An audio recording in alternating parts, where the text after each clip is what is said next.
It's a deep embarrassment for me to harmonize to the second color in my profile.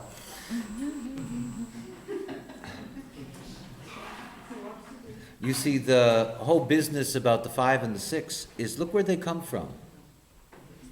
They come from the 2 and the 3, respectively. And it's very important to see the root of that, because only the foundation that's laid in that sense in the 2 and the 3 is ultimately what is brought out as a force to influence the whole world. Yes, something like that. So when you're looking at the second color and you're looking at the second color and its fundamental relationship to the larger questions of life, that those larger questions of life are not answered by the master, but they are presented by the heretic. In other words, it's very important to see this relationship between the second color and the 5th color. Now, by the way, I'm not a 5th color, but I am a 5th line personality. And so I resonate to the conditioning that's there, that is the conditioning that's there within the context of how the 5th color operates. And you can see that the keynote of the 5th color is guilt. And its theme is to be the conditioner or the conditioned. Now look at my game. You know, this is what the heretic does. And now, of course, what I do as a heretic is that I condition you to decondition your conditioning. You know, but that's what the theme is. And the thing to recognize is about where we are, because it's really what I want to talk about in this last segment with the 5th and 6th color, to understand that this polarity between the 5 and the 6, we are at a change that's taking place in that polarity. And it's a very, very important change that's taking place because of the mutative quality of the 6th line. In other words, what we're going through is we're going through a transition in which the example is set. That the example in the past has always been set through the imposition of conditioning. And it is the heretic that has always done that conditioning. And it is either conditioned the theism or conditioned the anti-theism, whatever the case may be. But the way in which the heretic has operated is that it conditions others. That's why it's often deeply resented and burnt at the stake. Because it's very busy doing that conditioning job. And the way in which we have operated as a civilization for so long, because remember, for most of our history, and at least for the 9-centered history, that what we're looking at is that the 6th line has yet to come to its blossoming of mutation, you know, which really isn't going to take deep impact until we get into the 6th line phase after 2027. So we're dealing with a transition point in which, in terms of my own mythology, however one wants to interpret that, in terms of my own mythology, I'm the last heretic. In other words, my job is the finishing of the conditioning business, because the end of the conditioning business is really where we're going. It is not the responsibility of one to condition the other. It is not the way in which the process works. And as you can see, that the heretic does not speak out of developmental processes. It's only the 6th color that in that sense harmonizes and learns from the personal developmental process. In other words, when you're dealing with the 5th color is simply going to one of the basic roots, and it's saying the most important thing to universalize is our spirituality. The most important thing, after all, that is the focus of the 5th color. And it is the focus of the 5th line as a heretic. The most important thing to universalize is spirituality. So me, who has never been spiritual, I still don't think of myself as being spiritual. I tend to think of myself as being alive. You know, that I end up being a heretic that actually brings spirituality, but brings it through a mechanical structure. But you know, it's my role to be a heretic, and only through my capacity to condition you. See, I never forget that I started only with not-self students. So, I had to seduce them. I had to condition them. They had to fall in love with me. They had to fall in love with design. I had to use every trick in the book, and not consciously, because it's not conscious. It's just the way it works. It's the way I'm designed to be.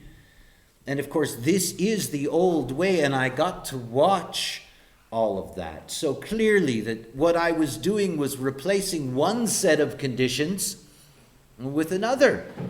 I had a friend of mine, Nikitana. I was sitting one day and he said to me, well, what are you going to call this? And I said, well, I think I'm going to call it the human design system. And he said, oh, don't call it a system. And he was going on and on and on about all of this. I have the role of conditioning beings to a new conditioning system. Fortunately, it's about conditioning yourself to decondition yourself to be yourself. So we go through this whole convoluted way, but please understand that's why I've always rejected what usually goes along with this kind of conditioning.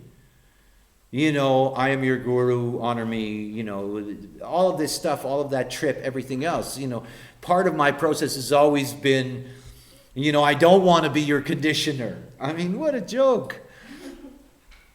Because it is, because you can't escape that within the role. And this, please see, this is the old way. I'm the old way. I really am. I'm the end of a process. This is the old way. And the new way is upon us. And that new way is really very beautiful because it isn't keynoted with guilt. Oh, how many people I upset when I told them their design. How guilty they were that they didn't know before. How that hurt them. How guilty they were that they lived their lives that way. And all of that stuff. I mean, I know that movie. It's the Heretic movie. And it's about to become a rerun, It's going to go on late night television, and eventually it'll only be at 3 o'clock in the morning. And eventually you're just going to have to download it from the web if you want it. And finally it'll be gone because we won't need it anymore. And the real mystery is that it's very hard to sense that at this moment because all around us you're seeing the very, very last attempts of the fifth color through the fifth line theme to still control the direction of the world. We live in a time of false prophets. We live in a time of all kinds of conditioning forces, positive, negative, and everywhere in between. There are all kinds of human beings trying to impose their way on the other. It's all over the place. And the thing to see about that is that when things are about to die is when there are so many examples of them. This is the end of the road for the fifth color theme. It's the end of the road. And so it's very, very important to grasp this transition between fifth and sixth color, between fifth and sixth line, and what that means for us in terms of our development as a species. When you look at the second color, we saw that the second color asks a basic question, and the basic question of the second color is why? And it's looking for that larger why, that larger reason. And it is a question that is being asked. In other words, it's a question that is rarely answered. It's a question that's being asked, and it's part of our, basic structure of being open to a larger whole. What you get to see in the fifth color is that the fifth color presents the answer to that why. Now, whether that answer is correct or not, that's not the point of this. But the point of this is to understand the role in that sense of the fifth color and the way it conditions or motivates the fifth line. In other words, that it needs to bring an answer to that why. And in bringing that answer to that why, trying to condition those who need to have an answer, trying to condition them to that answer. Here is the answer for you. Here's the answer to your question. After all, that is the thing about human design that I love so much, is that it not only provides you with answers, but it actually shows you where the questions are. In other words, all of those things are there. And so the ultimate role in that sense of the fifth color is to find and express universally, in that sense, what is the why. Now remember, it's coming from the why. But when you look at the third color, which is where the 6 comes from, when you look at the third color says, how? Like the fourth color. They both say, how?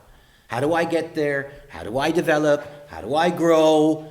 This is the how. And in that how, they're seeking development. Now, there's something very magical that happens to the 6-line being. And it's reflected through the way in which the 6th color motivates them.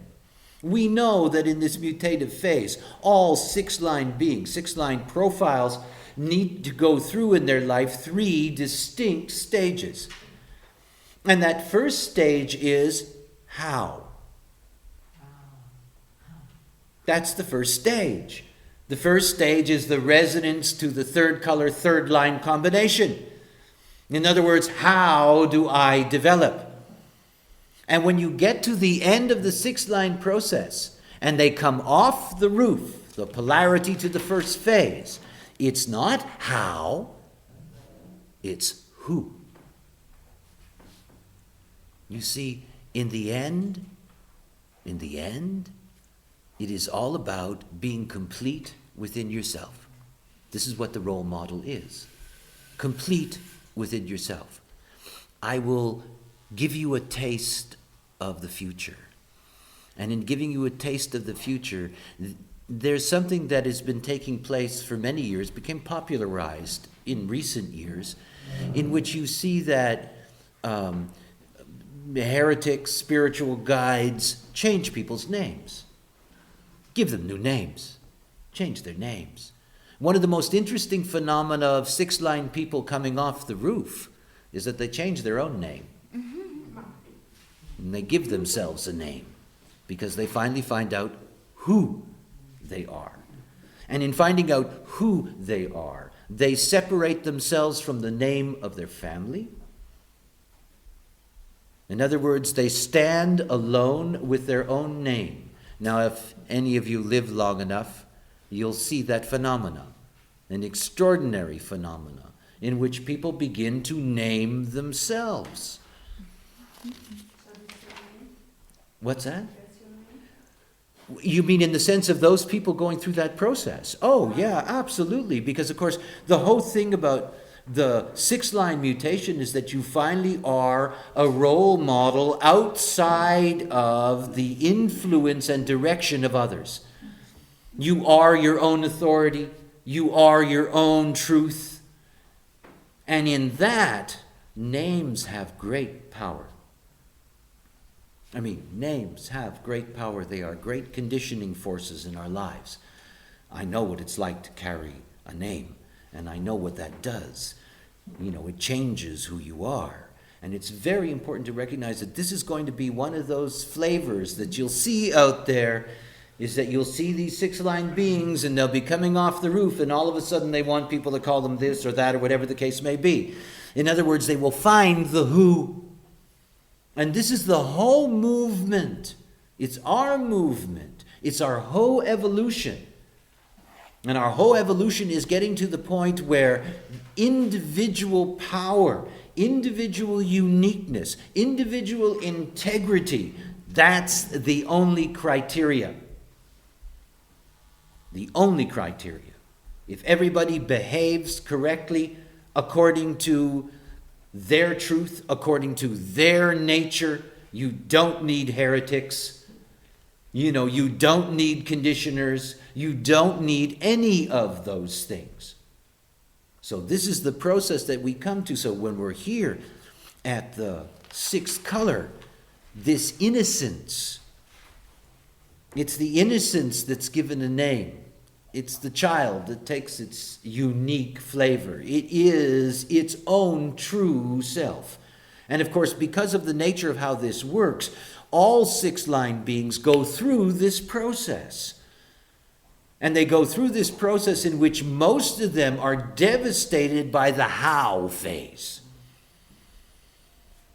In other words, the developmental process, because it's a trial and error process, because it can be full of suffering and so forth and so on, taints them in such a way that they do not get to that point in which they can come off the roof. They can come off the roof as themselves, living what is correct for themselves and discovering in that who they are.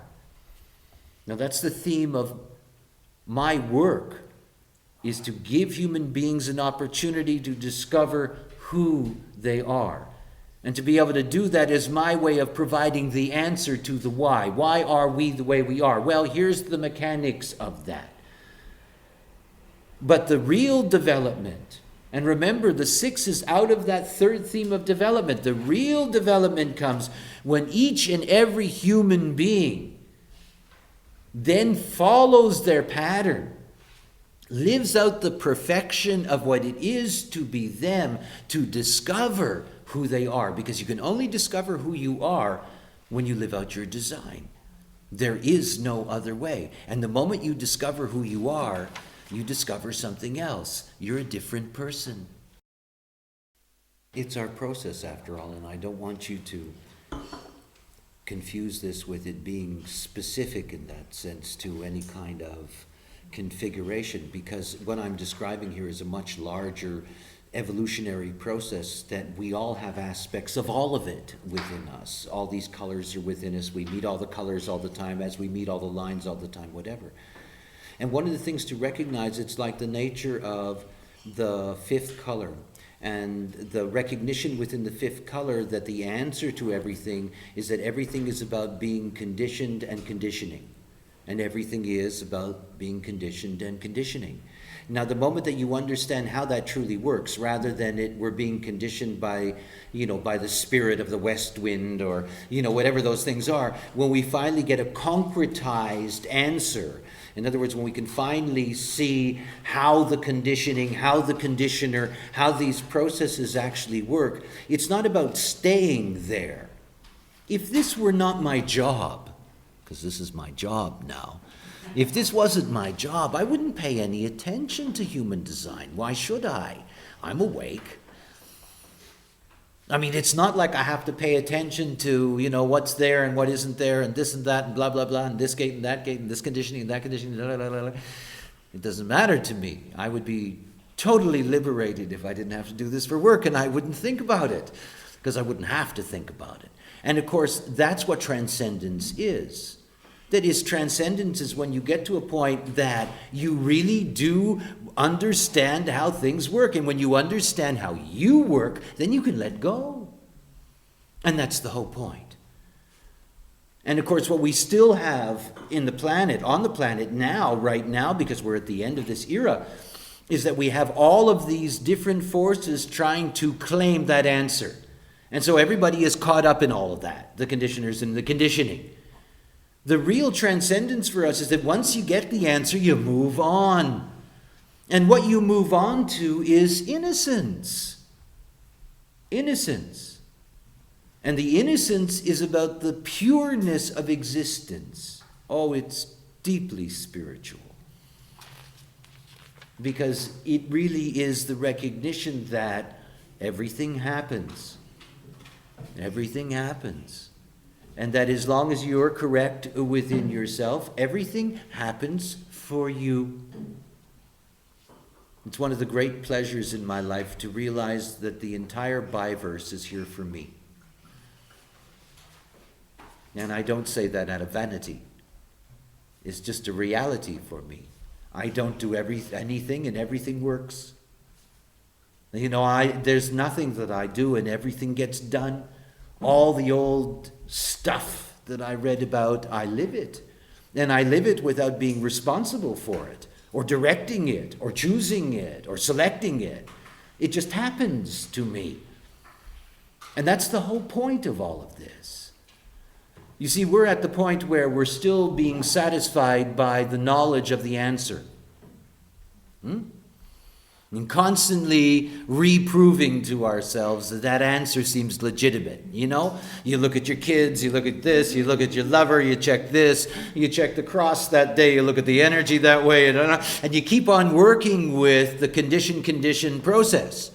And it's only when you finally get to that point where you're 7 years down the road of experimenting with your design, when you finally begin to experience without any kind of question, that's the moment you can let go of all of that.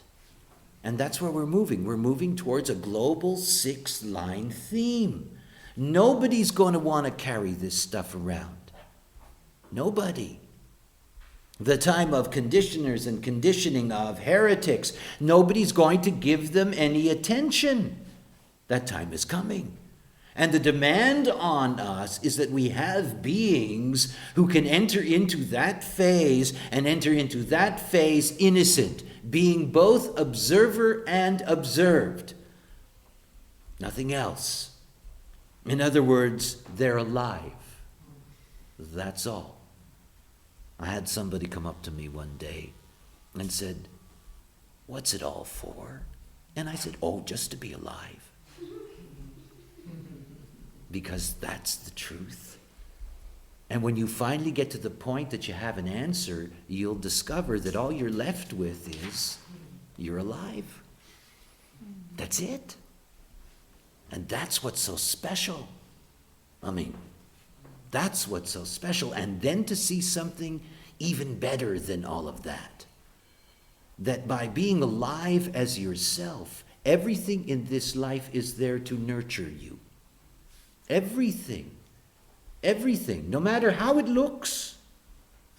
Because the moment that you're just there and you're just being is the moment that you see that is all that has ever been required. Ever.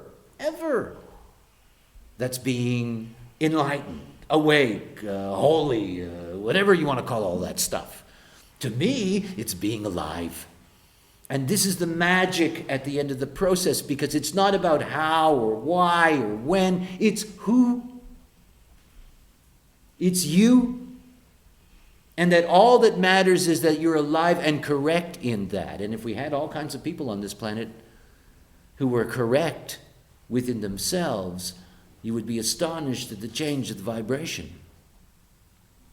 This is what we're moving towards. And what we're moving away from is this need within us, to be able to have all of the answers.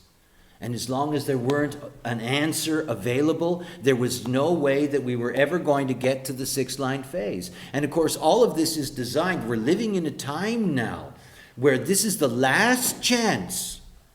Till 2027. It's the last chance for us. This has been going on since 1615. It's the last chance for us to find out exactly how things work and why they work the way they do.